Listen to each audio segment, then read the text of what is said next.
Assalamualaikum warahmatullahi wabarakatuh. Salam, salve, Om Swastiastu, Namo Buddhaya, salam kebajikan. Selamat pagi dan terima kasih saya sampaikan sebesar-besarnya kepada Bapak Erick Thohir, Menteri Pemuda dan Olahraga beserta tim. Yang saya hormati rekan-rekan media serta seluruh hadirin yang berbahagia. Hari ini kami akan menyampaikan perkembangan pelaksanaan program digitalisasi pembelajaran dan sejumlah capaian yang telah diraih. Mulai dari penyediaan perangkat interaktif di sekolah, perluasan akses teknologi di wilayah tertinggal, terdepan dan terluar atau 3T, serta pemanfaatan platform pembelajaran digital secara nasional.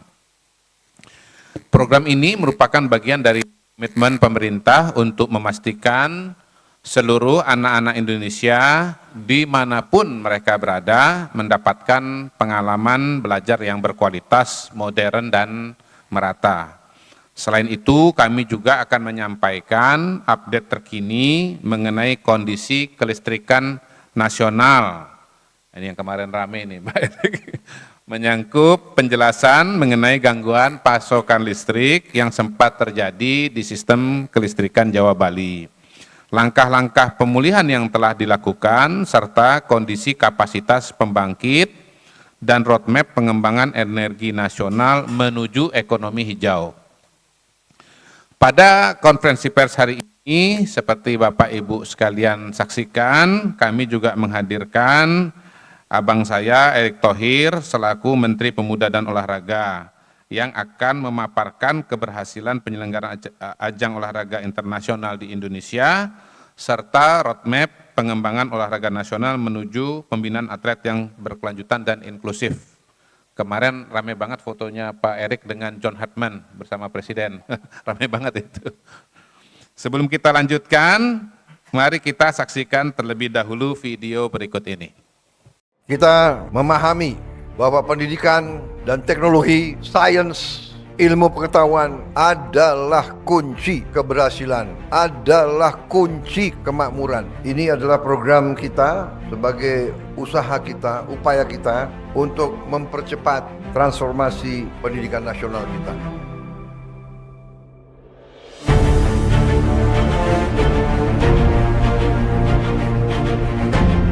Digitalisasi ini adalah upaya kita untuk lompat.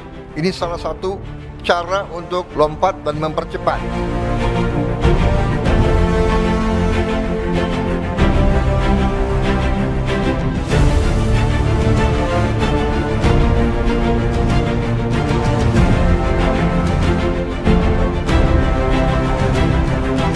Kehadiran papan interaktif ini pastinya memberikan dampak yang sangat besar bagi sekolah kami. Dengan fitur-fitur yang ada, sangat membantu guru dalam menyampaikan pembelajaran ke anak-anak. Termasuk yang di 3T, di tempat yang paling terpencil, yang paling terluar, dan di daerah yang paling tertinggal. Kita kirim ke situ. Semua sekolah akan mendapat kesempatan yang sama.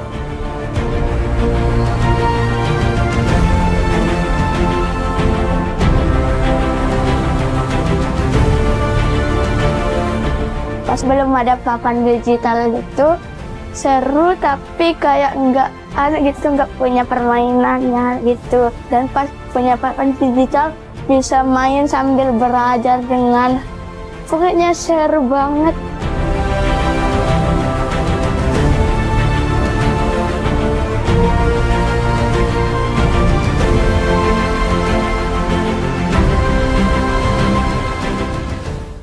Terima kasih, kita lanjutkan program digitalisasi pembelajaran, latar belakang dan urgensi program. Rekan-rekan sekalian, pendidikan berkualitas adalah pondasi utama kemajuan bangsa. Namun, salah satu tantangan terbesar yang dihadapi Indonesia selama ini adalah kesenjangan kualitas pembelajaran antara sekolah di perkotaan dan di daerah terpencil. Bukan hanya soal gedung atau buku, melainkan juga akses terhadap teknologi yang kini menjadi tulang punggung proses belajar mengajar modern. Di era digital ini, cara belajar anak telah berubah. Konten visual, interaktif, dan berbasis data terbukti meningkatkan pemahaman dan keterlibatan peserta didik secara signifikan. Pemerintah menyadari bahwa tanpa intervensi yang nyata, kesenjangan ini akan terus melebar dan berdampak langsung pada kualitas sumber daya manusia Indonesia di masa depan. Atas dasar itulah program digitalisasi pembelajaran hadir sebagai salah satu program prioritas pemerintah. Tidak hanya membagikan perangkat, tetapi membangun ekosistem pembelajaran digital yang menyeluruh. Pemerintah menyalurkan papan interaktif digital atau interaktif flat panel, laptop, konten pembelajaran hingga dukungan internet dan listrik terutama di sekolah-sekolah di wilayah 3T yang selama ini paling tertinggal dalam akses teknologi. 2. Perkembangan program. Rekan-rekan media, program digitalisasi pembelajaran terus menunjukkan kemajuan signifikan selama 2 tahun pemerintahan Presiden Prabowo Subianto. Program ini telah bergerak dari tahap penyediaan perangkat menuju pemanfaatan teknologi secara nyata dalam proses pembelajaran. Berdasarkan data Kemendikdasmen per 29 Juni 2026, program ini telah menjangkau ratusan ribu satuan pendidikan di seluruh Indonesia. Pada tahun lalu, sebanyak 288.865 satuan pendidikan telah menerima panel interaktif digital serta perangkat lainnya seperti laptop dan hard disk internal. Jadi materi pembelajarannya salah satunya Pak Erik ada di hard disk internal, selain bisa online. Bersamaan dengan itu, lebih dari 8.200 satuan pendidikan mendapatkan dukungan internet dan 2.300 lebih satuan pendidikan menerima dukungan listrik. Selain perangkat, sebanyak 33.156 guru dan tenaga pendidikan telah dilatih dan 2.856 konten pembelajaran digital telah dikembangkan. Untuk tahun 2026 ini, program masih dalam tahap proses pengadaan PID. Kegiatan pendukung yang telah berjalan mencakup pendampingan sekolah serta penyusunan konten pembelajaran digital guna mengoptimalkan pemanfaatan perangkat yang telah diterima dan menyiapkan ekosistem pemanfaatan PID untuk tahun ini. Adapun dampak penggunaan PID di kelas sudah sangat terasa. Berdasarkan hasil evaluasi dari Kemendikdasmen, pemanfaatan perangkat digitalisasi pembelajaran yang telah dilaksanakan pada Februari hingga Maret 2026 yang melibatkan lebih dari 241.000 siswa, 182.000 lebih tenaga pendidik, dan 88.000 lebih kepala sekolah sebagai responden, hasilnya menunjukkan perubahan yang nyata. Perubahannya sebagai berikut, teman-teman. Sebanyak 99,5% siswa menyatakan bahwa pembelajaran menggunakan PID jauh lebih menarik. Dari sisi pemahaman materi, 98% siswa mengaku memahami materi yang diajarkan dengan rincian lebih mendetail, 50,4% murid merasa paham dan 42,6% merasa sangat paham. Dari sisi guru, mayoritas mulai beralih dari metode pembelajaran yang lebih interaktif dan variatif, serta melaporkan bahwa murid menjadi lebih aktif dan antusias di kelas. 3. Digitalisasi pembelajaran di wilayah khusus 3T. Rekan-rekan sekalian, pemerintah memberikan perhatian khusus agar manfaat digitalisasi pembelajaran tidak hanya tapi juga menjangkau daerah tertinggal, terdepan, dan terluar. Berdasarkan data Kemendikdasmen per 29 Juni 2026, program digitalisasi pembelajaran di daerah 3T pada tahun 2025 telah menjangkau lebih dari 13.800 sekolah, mencakup 1.100 sekian sekolah PAUD, 8.422 SD, 2.727 SMP, 955 SMA, 485 SMK, 57 SLB, dan 66 sanggar kegiatan belajar atau pusat kegiatan belajar masyarakat.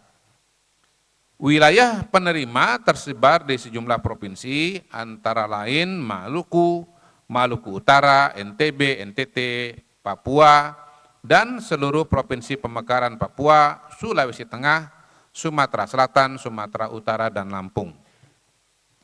Mengingat kondisi khas wilayah 3T, bantuan yang diberikan tidak terbatas pada PID. Bantuan yang diberikan juga termasuk dukungan listrik bagi 49 sekolah SMP senilai 145,5 juta rupiah dengan penambahan daya minimal 2.200 volt ampere per satuan pendidikan. Layanan internet bagi 4.316 sekolah berbagai jenjang senilai 44,6 miliar rupiah serta laptop dan hard disk dengan total 30.285 unit untuk sekolah berbagai jenjang senilai 202,8 miliar rupiah. Meski demikian, kami menyadari bahwa kesetaraan dengan wilayah perkotaan belum sepenuhnya tercapai. Tantangan utama masih berkisar pada ketersediaan dan kecukupan daya listrik, konektivitas internet, aksesibilitas geografis, dan kesiapan SDM guru.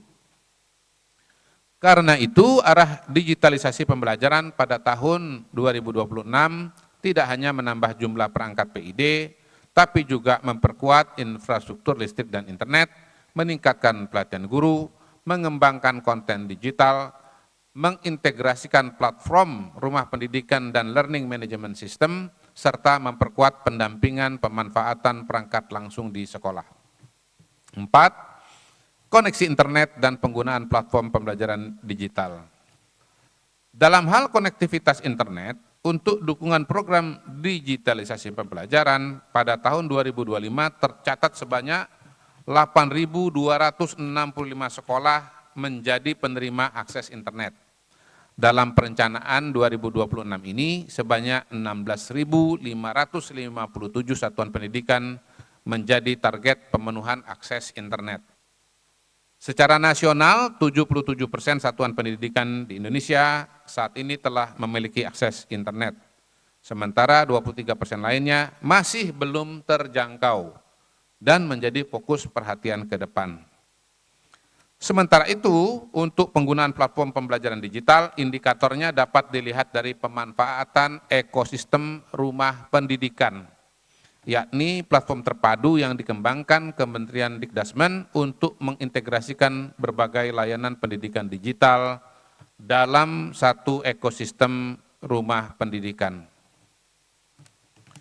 Ekosistem rumah pendidikan merupakan platform digital terintegrasi yang dikembangkan Kementerian Dikdasmen sebagai bagian dari pelaksanaan Infres nomor 7 2025 tentang percepatan digitalisasi pembelajaran dan penguatan layanan pendidikan berkualitas. Melalui integrasi berbagai layanan pendidikan digital termasuk bergabungnya ruang GTK ke dalam rumah pendidikan sejak Juni 2026, platform ini dirancang untuk menghadirkan layanan pendidikan yang lebih mudah diakses, terpadu, dan efisien bagi seluruh pemangku kepentingan pendidikan. Fitur Ruang Murid merupakan layanan pembelajaran digital yang menyediakan berbagai sumber belajar, asesmen, dan pengembangan karakter untuk mendukung pembelajaran yang lebih interaktif dan menyenangkan. Hingga saat ini, Ruang Murid mencatat 1,3 juta pengguna aktif bulanan. Bagian dari ekosistem rumah pendidikan tadi, Pak Erik. Ada Ruang Murid, ada Ruang Guru. Ya, Ruang GTK. Atau Ruang Guru merupakan platform pengembangan kompetensi dan layanan bagi guru serta tenaga kependidikan, termasuk pelatihan mandiri, pengelolaan kinerja, dan pengembangan profesional. Semenjak Mei 2026, Ruang Guru telah mencatat lebih dari 3 juta kunjungan dan mulai Juni 2026 secara bertahap terintegrasi ke dalam ekosistem rumah pendidikan.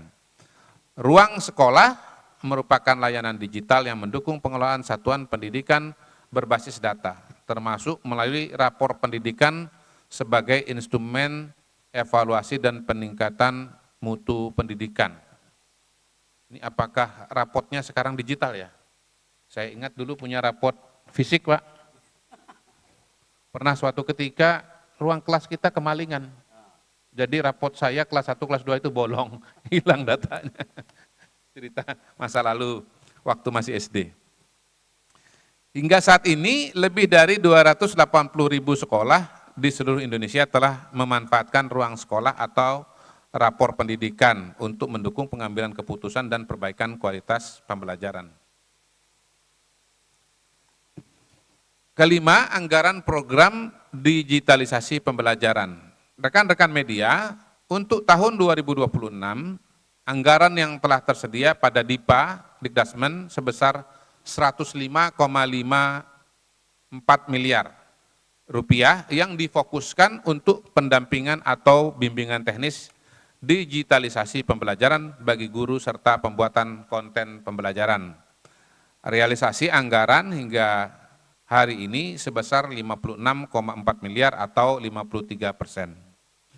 Sesuai arahan Bapak Presiden, rencananya akan ada penambahan PID lagi, Pak Erik, sebesar 3 unit persatuan pendidikan untuk seluruh wilayah pendidikan Indonesia tahun ini.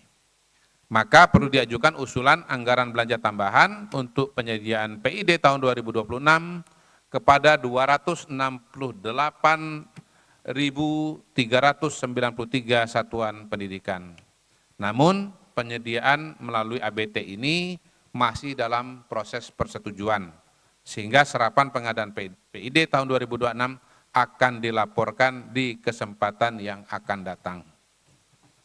Keenam, supaya real dan konkret, kita sampaikan testimoni dari siswa dan guru. Manfaat papan interaktif digital dirasakan langsung oleh Naisifa Ayera Yustika Putri. Agak susah nama anak-anak sekarang ya. Kalau dulu agak gampang. Dulu Bambang, Budi, Erik, Kodari agak susah ya? Jarang. Siswi kelas 11 SMAN 14 Bandar Lampung. Ia menilai kehadiran PID membuat proses pembelajaran menjadi lebih efektif, menarik, dan menyenangkan. Penyampaian materi yang lebih visual, serta adanya fitur-fitur interaktif termasuk game edukasi membuat suasana belajar di kelas tidak lagi membosankan dan mendorong siswa lebih aktif mengikuti pembelajaran. Bagi Naisifa, pemerataan fasilitas PID ke seluruh sekolah di Indonesia akan memberikan kesempatan yang sama bagi seluruh siswa untuk merasakan pengalaman belajar yang lebih interaktif, sekaligus meningkatkan motivasi belajar dalam menghadapi tantangan pendidikan di masa depan. Manfaat serupa juga dirasakan oleh tenaga pendidik.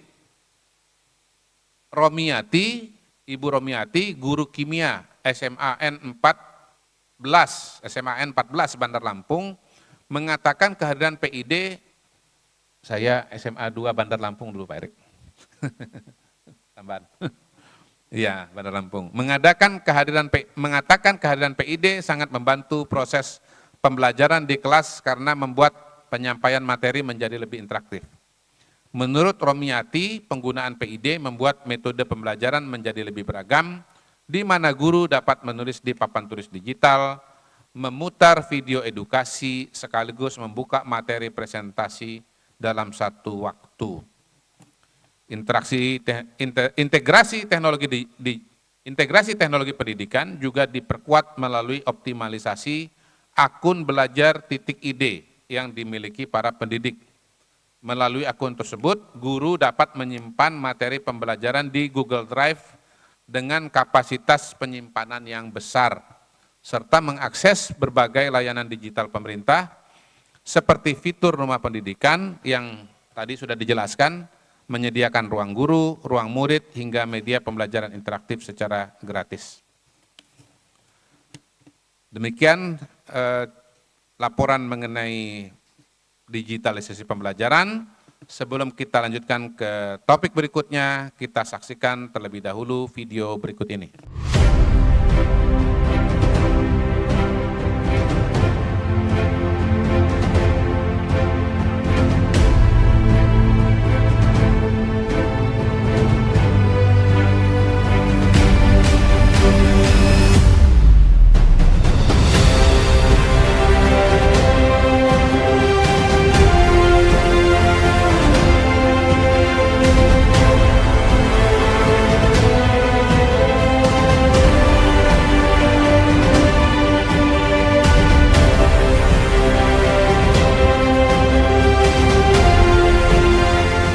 Setelah adanya listrik, kami sangat senang sekali, sangat membantu di saat kami ada penanganan yang darurat, seperti kami butuh O2, seperti kami butuh seksen. Kami kan sangat butuh itu. Dengan adanya ini listrik, kami sangat-sangat senang. Sekarang kami bersyukur karena mandi pun sudah ada pompa air pakai listrik, dan kalau anak-anak belajar sudah ada lampu. Kami berterima kasih karena adanya bantuan ini, sudah tidak seperti dulu lagi.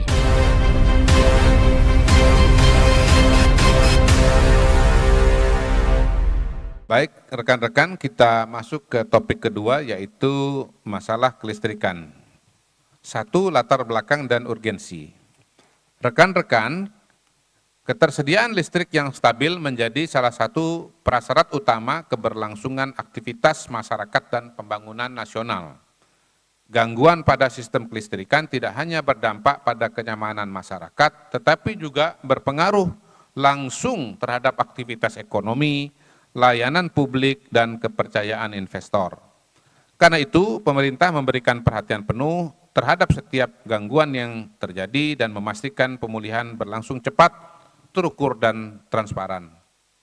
Pemerintah melalui Kementerian ESDM telah menginstruksikan PT PLN untuk memastikan ketersediaan energi primer sesuai dengan jumlah dan spesifikasi yang dibutuhkan, memperkuat pengelolaan rantai pasok, meningkatkan kesiapan operasi sistem, serta mempercepat penyelesaian pemeliharaan pembangkit utama. Berbagai langkah tersebut tidak hanya berhasil mempercepat proses pemulihan sistem kelistrikan di Pulau Jawa, tetapi juga memperkuat koordinasi seluruh pemangku kepentingan untuk menjaga stabilitas sistem. Sebagai bagian dari penguatan koordinasi tersebut, pada 25 Juni 2026, Kementerian ESDM melalui Direktorat Jenderal Ketenagalistrikan mengumpulkan seluruh pemilik badan usaha pembangkitan, baik PLN Group maupun Independent Power Producer atau IPP, untuk memperkuat komitmen bersama dalam menjaga performa operasi pembangkit, khususnya pada sistem Jawa-Bali. Kedepan, pemerintah akan terus memperkuat pengawasan dan mitigasi risiko di seluruh rantai pasok energi primer, mulai dari perencanaan, pemeliharaan pembangkit, kesiapan cadangan energi, hingga koordinasi operasional antar pemangku kepentingan, agar kondisi serupa dapat dicegah sedini mungkin dan masyarakat tetap mendapatkan layanan listrik yang stabil dan berkelanjutan. 2. Dampak dinamika global terhadap penyediaan listrik. Pemerintah terus memantau dampak dinamika ekonomi global, termasuk fluktuasi harga energi dan nilai tukar rupiah terhadap sektor ketenagalistrikan. Biaya pokok penyediaan atau BPP tenaga listrik dipengaruhi oleh asumsi makro, terutama nilai tukar rupiah, Indonesian Crude Price, ICP, dan inflasi. Kenaikan pada variabel-variabel tersebut berpotensi meningkatkan BPP tenaga listrik, terutama karena sebagian komponen biaya operasional termasuk pembelian bahan bakar khususnya batu bara, gas dan BBM, serta pembelian listrik swasta masih menggunakan formula berbasis US dollar. Selain itu, pengembalian pinjaman luar negeri dalam falas juga mempengaruhi biaya operasional perusahaan. Meski demikian, kondisi tersebut tidak semestinya mengganggu layanan penyediaan tenaga listrik kepada masyarakat, karena pemerintah telah mengalokasikan subsidi listrik untuk mengakomodasi perubahan asumsi makro tersebut, sebagaimana diatur dalam Peraturan Menteri Keuangan Nomor 20 Tahun 2025 tentang tata cara penyediaan, penghitungan, pembayaran, dan pertanggungjawaban subsidi listrik. Untuk mengantisipasi dampak tersebut, pemerintah bersama PLN terus melakukan berbagai langkah mitigasi, antara lain melalui penguatan efisiensi operasional, pengelolaan risiko nilai tukar atau hedging terhadap kurs, agar kebutuhan arus kas lebih terukur, optimalisasi pemanfaatan energi primer domestik, serta diversifikasi bauran energi. Berbagai upaya tersebut dilakukan agar kualitas pasokan listrik kepada masyarakat tetap terjaga, sekaligus biaya penyediaan tenaga listrik tetap terkendali dan berkelanjutan. 3. Target dan perkembangan pemulihan pasokan listrik. Sejak 21 Juni 2026 tidak terjadi lagi pemadaman akibat kekurangan daya. Pada 21 Juni 2026, daya mampu pasok tercatat sebesar 28.625 megawatt, lebih tinggi dari beban puncak sebesar 27.929 megawatt. Dengan cadangan operasi 695 megawatt atau berstatus siaga. Selanjutnya pada 25 Juni 2026, neraca daya sistem Jawa, Madura, Bali kembali berstatus normal dengan mampu pasok sebesar 34.695 megawatt, beban puncaknya 33.628 megawatt, dan cadangan operasi sebesar 1.067 megawatt. Hal ini sejalan dengan kondisi yang dilaporkan PLN di mana per Sabtu 20 Juni 2026 pukul 21.30 WIB, seluruh pelanggan di wilayah Pulau Jawa telah kembali memperoleh layanan listrik secara normal. Selanjutnya, fokus pemerintah dan PLN adalah menjaga stabilitas sistem ketenagalistrikan agar pasokan listrik kepada masyarakat tetap andal, aman, dan berkelanjutan. Bagian 4, kapasitas pembangkit, komposisi energi, dan roadmap energi baru terbarukan atau EBT.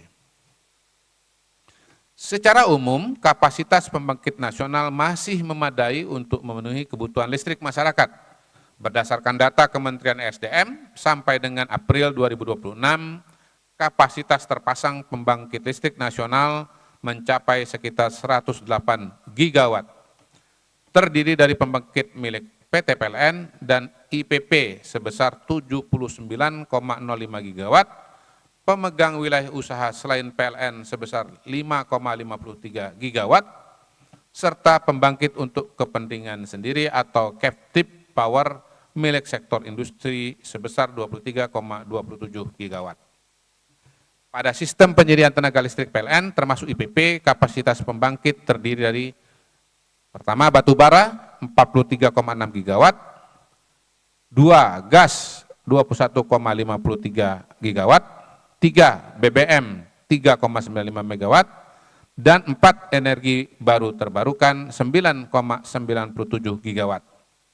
Sampai akhir Mei 2026, Bapak Ibu sekalian, bauran pembangkit EBT PLN telah mencapai 13,8%, lebih tinggi dari target APBN 2026 sebesar 13,57%. Ke depan, melalui rencana usaha penyediaan tenaga listrik atau RUPTL PT PLN 2025-2034, direncanakan penambahan kapasitas pembangkit baru hingga 69,5 gigawatt dengan komposisi didominasi EBT sebesar 42,6 gigawatt atau 61%. Didukung sistem penyimpanan energi sebesar 10,3 gigawatt atau 15%, berupa baterai dan PLTA pump storage, serta pembangkit fosil sebesar 16,6 gigawatt atau 24% yang didominasi pembangkit gas untuk menjaga fleksibilitas dan keandalan sistem.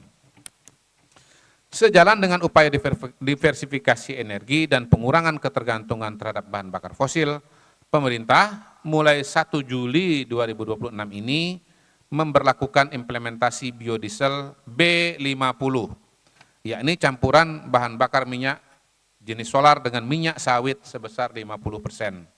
Kebijakan ini tertuang dalam keputusan Menteri SDM nomor 257.EK-MEM.E/2026 tentang kewajiban pencampuran bahan bakar nabati jenis biodiesel dengan bahan bakar minyak berupa minyak solar sebesar 50% dalam kerangka pembiayaan oleh Badan Pengelola Dana Perkebunan yang ditandatangani oleh Menteri SDM Bahlil Lahadalia pada 17 Juni 2026 di Jakarta. Ini info kepada kawan-kawan media. Adapun peluncuran resminya akan dilakukan langsung oleh Presiden Prabowo Subianto pada ya 1-2 pekan ke depan ya. Kalau tidak salah rencananya tanggal 9. Nanti bisa dikonfirmasi ulang. Arah pengembangan tersebut menjadi bagian dari roadmap transisi energi untuk meningkatkan bauran EBT, memperkuat fleksibilitas sistem tenaga listrik, mengurangi ketergantungan terhadap energi fosil secara bertahap, mendukung ekonomi hijau dan mencapai target net zero emission sesuai kebijakan pemerintah. 5. Rasio elektrifikasi nasional. Rasio elektrifikasi nasional terus meningkat berdasarkan data resmi PLN per 29 Juni 2026 sejak akhir 2024 sebanyak 1,94 juta rumah tangga telah mendapatkan akses listrik. Hingga triwulan 1 2026 ini rasio elektrifikasi nasional telah mencapai 99,83%. Sedangkan akses listrik PLN secara khusus mencapai 98,56%. Untuk memperluas akses listrik, pemerintah telah menetapkan keputusan Menteri SDM nomor 316-TL.03-MEM.L/2025 tentang peta jalan program listrik perdesaan dan bantuan pasang listrik tahun 2025-2029. Roadmap tersebut diarahkan untuk melistriki seluruh lokasi yang belum mendapatkan akses listrik PLN. Sekaligus memberikan bantuan pasang listrik baru kepada rumah tangga tidak mampu setelah jaringannya tersedia. Sesuai Perpres nomor 117 tahun 2025 tentang Rencana Kerja Pemerintah tahun 2026, target rasio elektrifikasi pada tahun 2029 adalah mendekati 100%. Strategi pencapaiannya dilakukan melalui 3 pendekatan, yaitu perluasan jaringan untuk wilayah yang dekat dengan jaringan existing, pembangunan mini grid berbasis potensi energi setempat, termasuk EBT, untuk pemukiman komunal di wilayah terpencil atau kepulauan, serta PLTS individual yang dilengkapi baterai untuk pemukiman tersebar yang tidak ekonomis dijangkau jaringan listrik. Terakhir, sebagai penutup kawan-kawan, demikian paparan yang dapat kami sampaikan pada konferensi pers hari ini.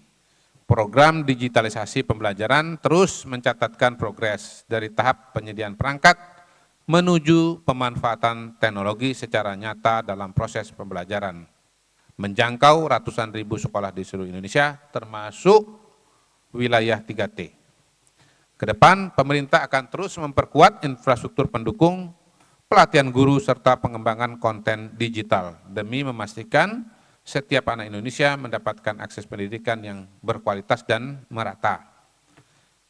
Di sisi kelistrikan, gangguan pasokan yang sempat terjadi di sistem Jawa Bali telah berhasil dipulihkan. Alhamdulillah. Pemerintah bersama PLN terus memperkuat sistem ketenagalistrikan nasional, baik dari sisi stabilitas pasokan, transisi menuju EBT maupun perluasan rasio elektrifikasi hingga menjangkau seluruh pelosok Indonesia. Kedua program yang tadi disampaikan menjadi bukti nyata komitmen pemerintahan Presiden Prabowo Subianto dalam membangun fondasi bangsa yang kuat, baik dari sisi peningkatan kualitas sumber daya manusia maupun penyediaan infrastruktur dasar yang andal dan berkelanjutan bagi masyarakat Indonesia. Atas perhatian rekan-rekan, kami ucapkan terima kasih. Wassalamualaikum warahmatullahi wabarakatuh. Salam salve, Om Santi Santi Om. Terima kasih Kepala Badan Komunikasi Pemerintah Bapak Muhammad Kodari. Itu dia tadi rekan-rekan media bahwa digitalisasi pembelajaran ini sudah menjangkau wilayah 3T, bahkan telah ada di 13.838 sekolah, mencakup 1.126 sekolah untuk wilayah penerima tersebar di Maluku, Maluku Utara, NTB, NTT, Papua, Sumsel, Sumut, Lampung, dan juga wilayah lainnya. Digitalisasi pembelajaran ini begitu dirasakan manfaatnya untuk siswa dan juga tenaga pendidik, selain untuk meningkatkan proses belajar mengajar di kelas, bahkan juga untuk memotivasi dari siswa itu sendiri. Sementara untuk isu kelistrikan, para rekan-rekan media dan juga masyarakat bahwa pemerintah melalui PT PLN Persero Hidro sudah menambah ini kapasitas pembangkit baru hingga 69,5 gigawatt. Dan juga ada kebijakan lainnya yakni diversifikasi energi untuk pengurangan ketergantungan terhadap bahan bakar fosil melalui biodiesel B50. Baik, selanjutnya kita akan menuju ke narasumber kita yang kedua. Saya persilakan kepada Menteri Pemuda dan Olahraga Bapak Erick Thohir.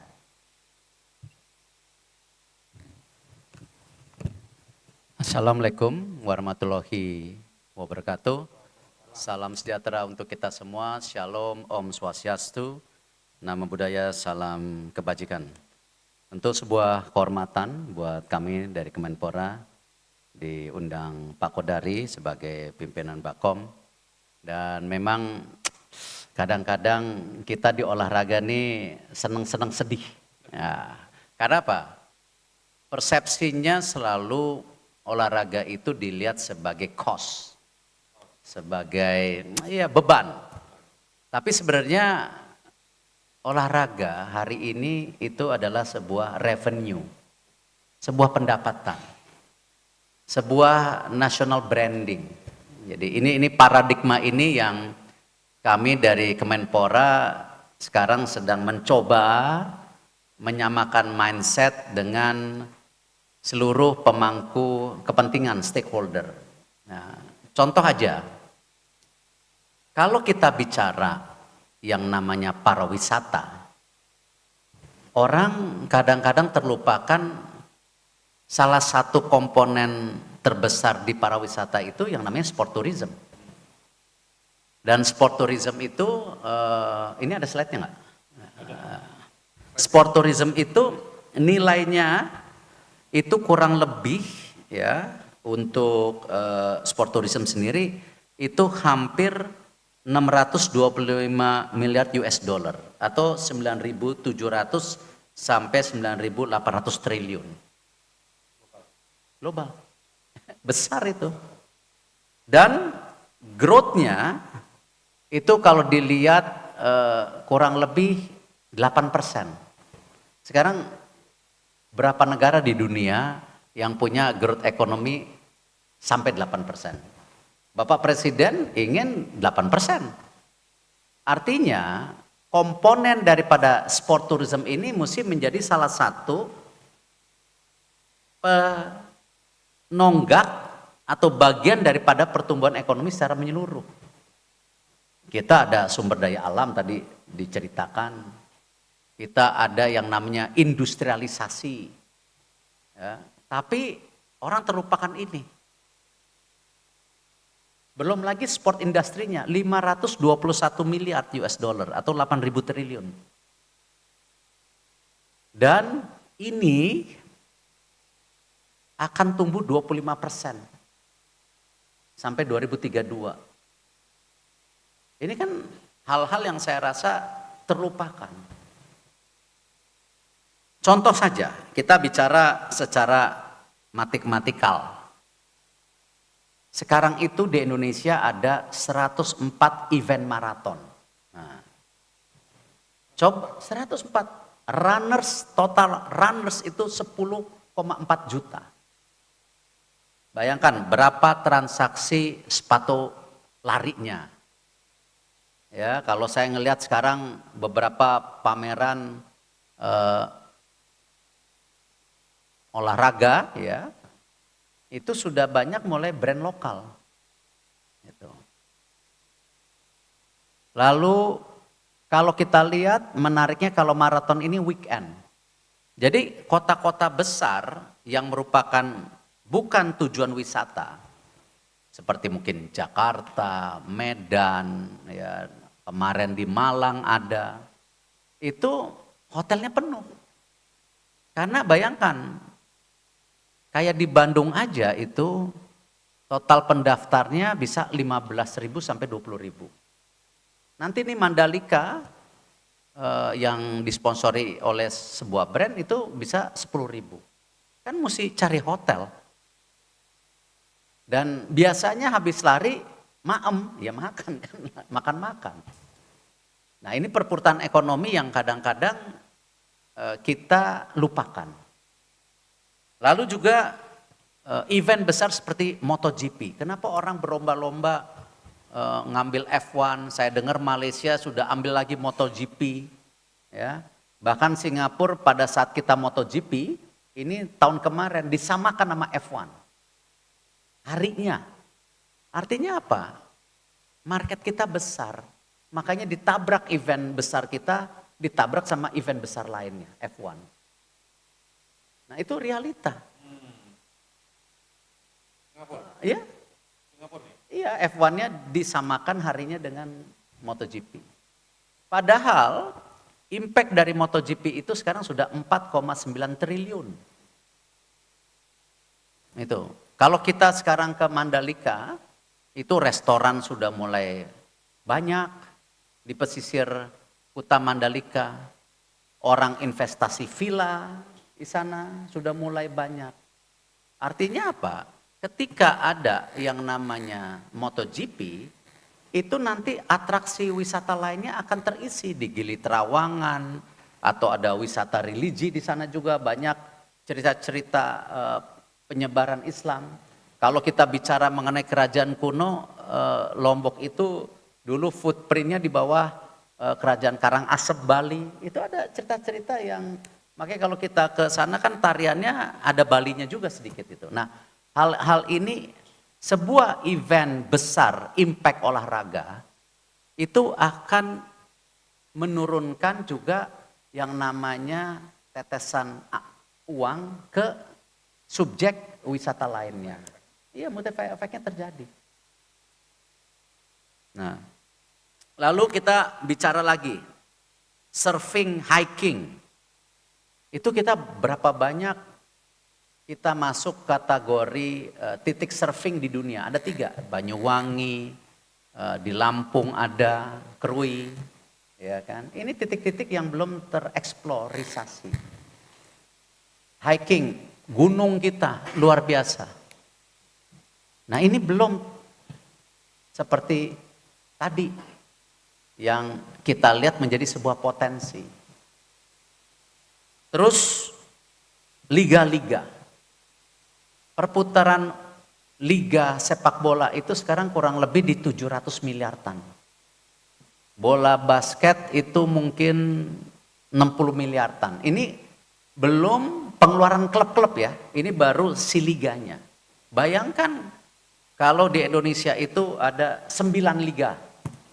Ya, sekarang baru yang naik basket, bola, volley, yang lainnya belum. Coba banyak, coba.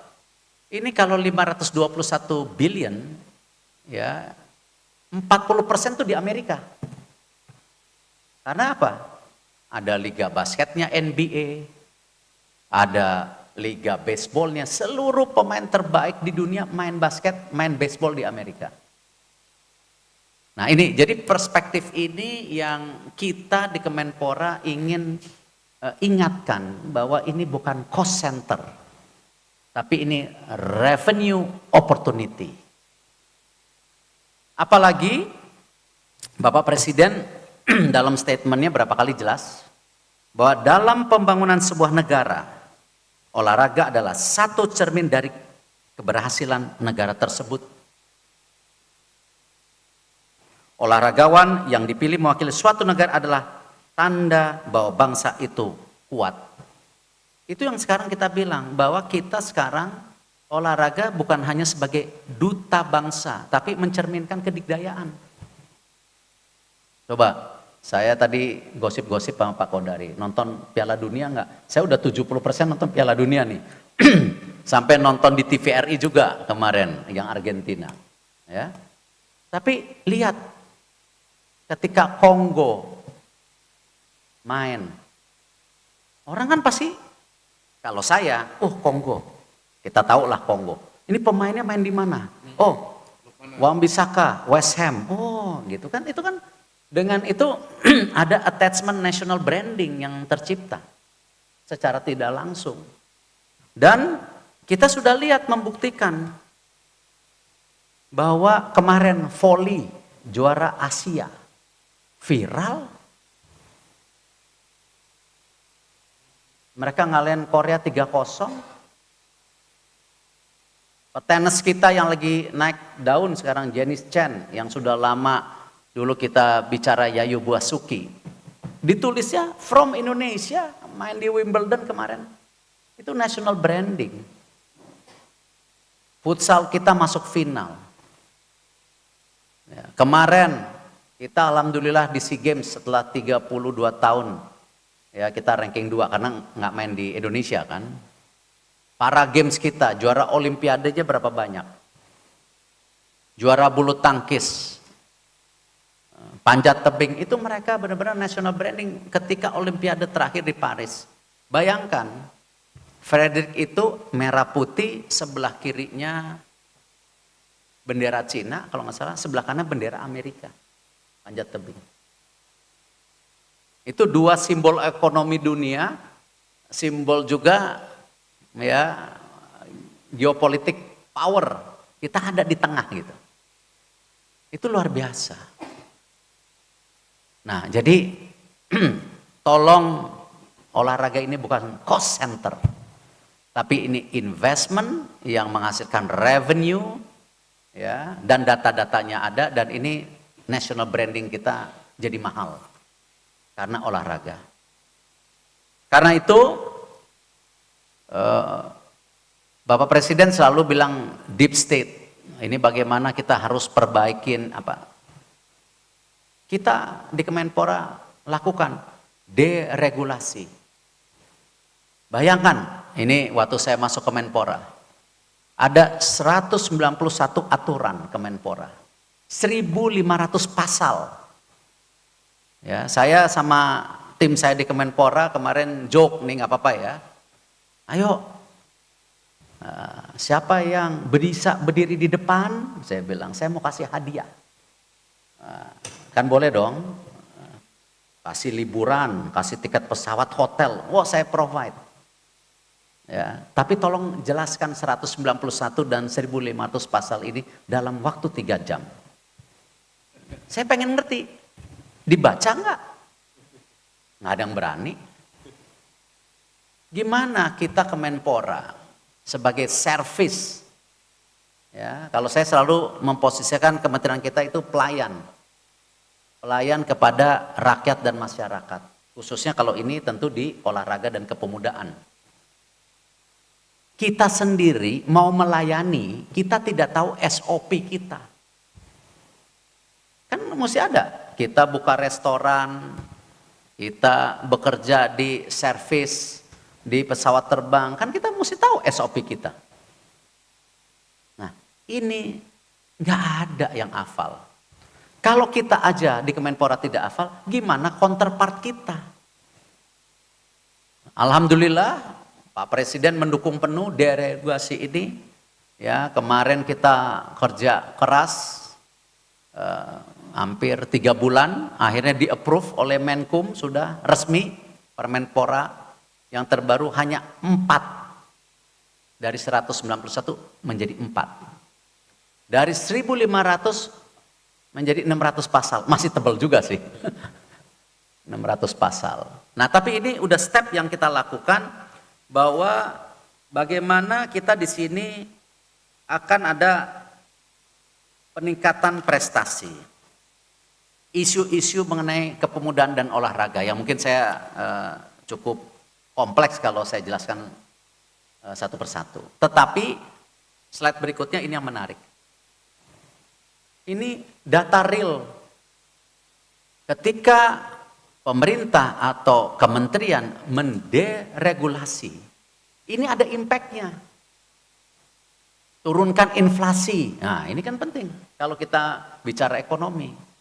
Tingkatkan GDP. Nah, kan kita selalu mau meningkatkan GDP. Lalu efisiensi daya saing. Kalau kita kemarin Permenpora 14 2024 enggak kita cabut, bayangkan di dalam aturan itu semua event maraton harus izin kita. Sponsor maraton harus masuk ke Kemenpora sebagai bagian PNBP. Tidak bisa. Karena apa? Faktanya pertumbuhan ekonomi dimanapun, slide berikutnya, yang namanya government spending itu 10 to 15%. 85% itu karena investasi dan daya beli masyarakatnya. Tadi saya bicara liga di Amerika atau sepak bola lah, sekarang FIFA nih lagi main. 96,5% okupasi stadionnya terisi. Orang marah, saya dengar. Parkirnya aja $300, harga tiketnya mungkin $1.000. Tapi gimana bisa marah? Orang 96,5% terisi.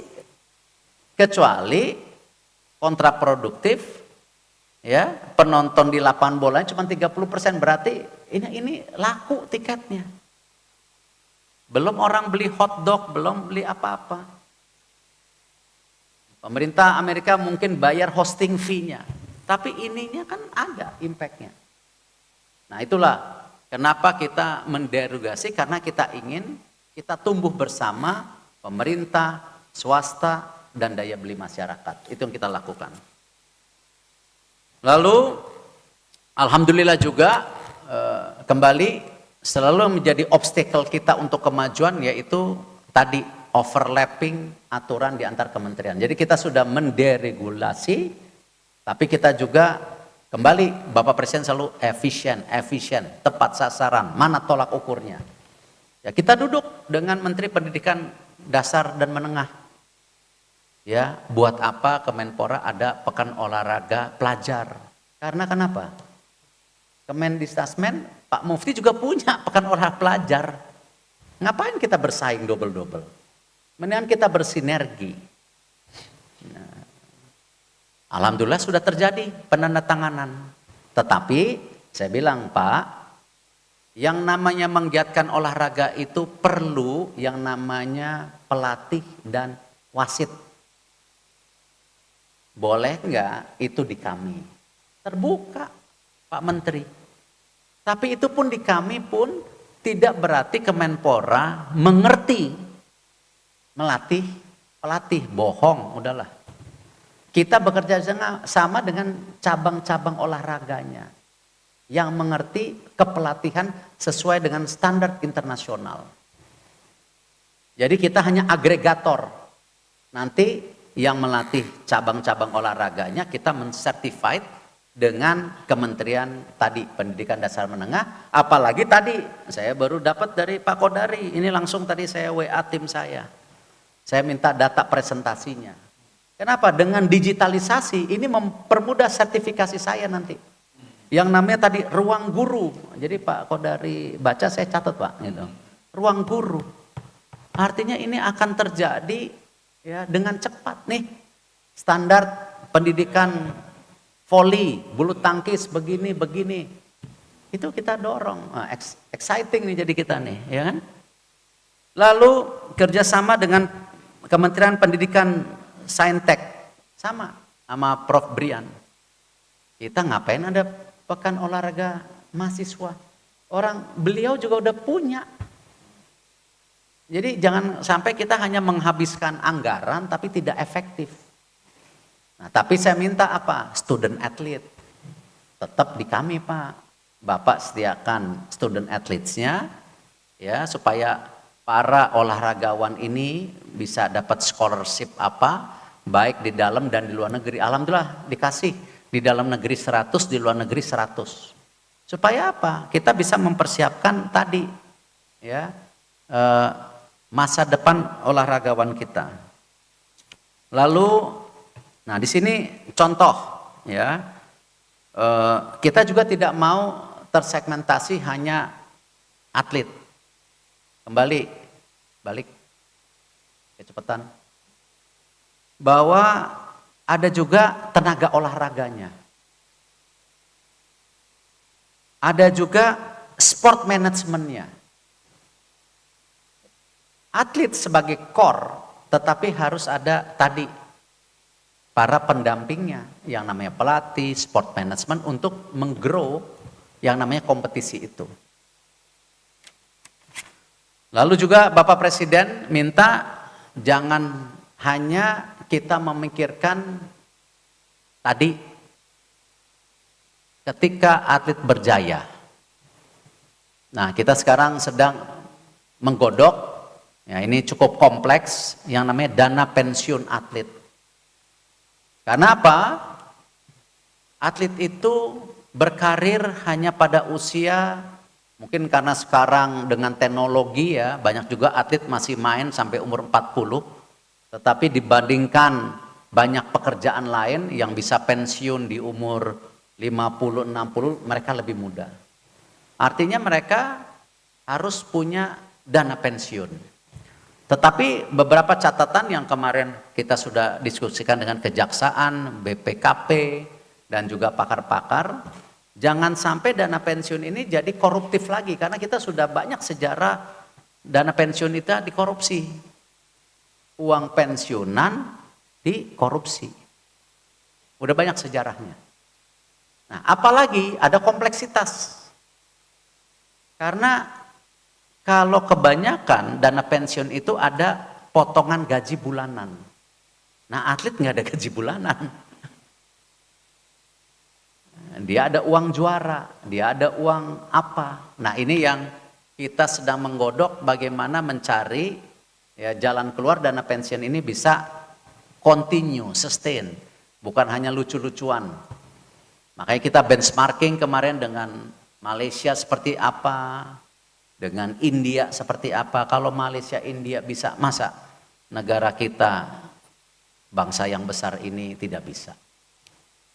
Ya, tapi harus transparan. Lalu juga kita alhamdulillah kemarin sudah punya kerjasama dengan Menteri UMKM dan Menteri Dalam Negeri Pak Tito dan Pak Maman. Sayang kompleks olahraga ini kalau cuman menjadi menara gading. Salah satu kesuksesan Asian Games kemarin, bagaimana ya Senayan itu kita jadikan tempat untuk masyarakat berolahraga dan ada kegiatan-kegiatan lainnya termasuk tentu makanan dan lain-lain. Nah, bayangkan Bapak Presiden mau merenovasi lagi 17 lapangan sepak bola. Ya, ini nanti perawatannya gimana? Nah, itulah kenapa kami bertiga meminta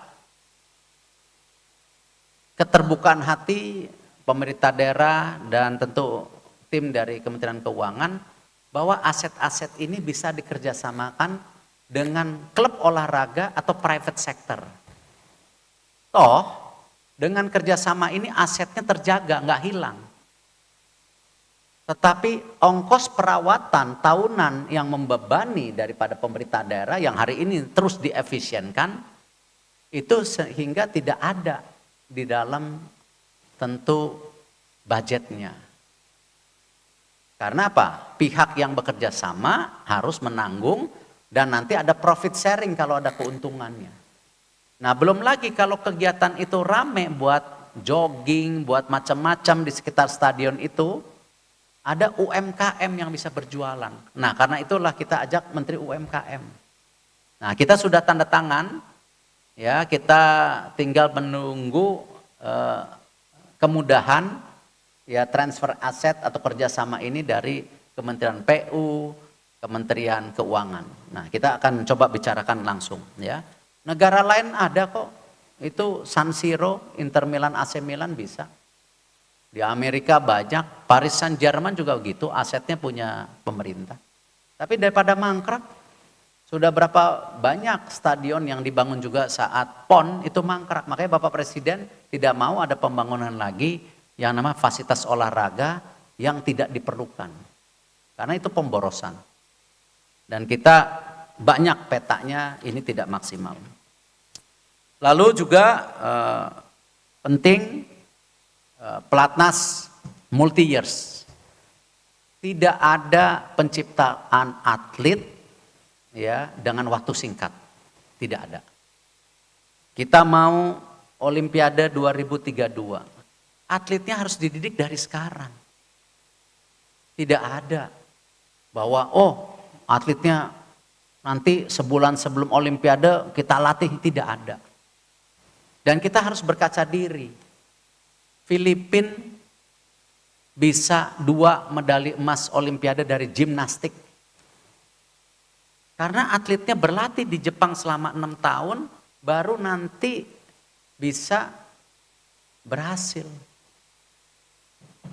Nah, Bapak Presiden kemarin dalam pertemuan kami di Hambalang sangat mendukung, dan banyak pimpinan cabur sekarang, Pak Rosan di angkat besi, Pak Erlangga di wusu, Pak Sugiono di silat, ya, Ketua Kadin Pak Anin yang di akuatik, ya, ini mendukung karena mereka tahu perasaan atlet ini. Ya. Jangan sampai atlet ini kita elu-elukan pada saat mereka hanya berhasil saja. Itu pesan Bapak Presiden. Kenapa Bapak Presiden kasih bonus kemarin SEA Games 1 miliar. Bapak Presiden juga menginstruksikan bagaimana mesti ada dana pensiun. Bapak Presiden juga minta pelatnas ini ada, karena ini menjadi sebuah ekosistem penciptaan atlet yang tadi kita lihat sebagai duta bangsa dan mencerminkan kedikdayaan. Dan ini menjadi promosi untuk negara kita ketika bendera merah putih dikibarkan di banyak event dunia. Tolong jangan korbanan atlet sekedar kita hanya pola pikir kita. Atlet harus disiapkan jangka panjang, tidak short term. Dan Bapak Presiden lebih lagi bahwa atlet sekarang, ini kan Bapak Presiden kita terus berlari, jadi kalau kita nggak ikut lari ngos-ngosan kita. Beliau lagi minta akademi olahraga dibangun. Ini bukan hanya proyek apa, karena tadi atlet itu harus disiapkan dari SD katanya. Nah, karena itu kita sedang mengkonsolidasikan yang namanya akademi olahraga, dan fokus di 21 cabang olahraga saja. Ya. Banyak olahraga ini individual, karena ini nanti persaingan olahraga makin kompleks. Ya. Ini yang diharapkan tentu bagaimana punya standar dan juga menuju Olimpiade. Dimulai dari SD, SMP, SMA. Nah, kita lagi coba siapkan dengan baik. Lalu slide berikutnya tadi saya sudah sampaikan penghargaan, bonus yang baik, tetapi juga Bapak Presiden minta ini ada pendampingan.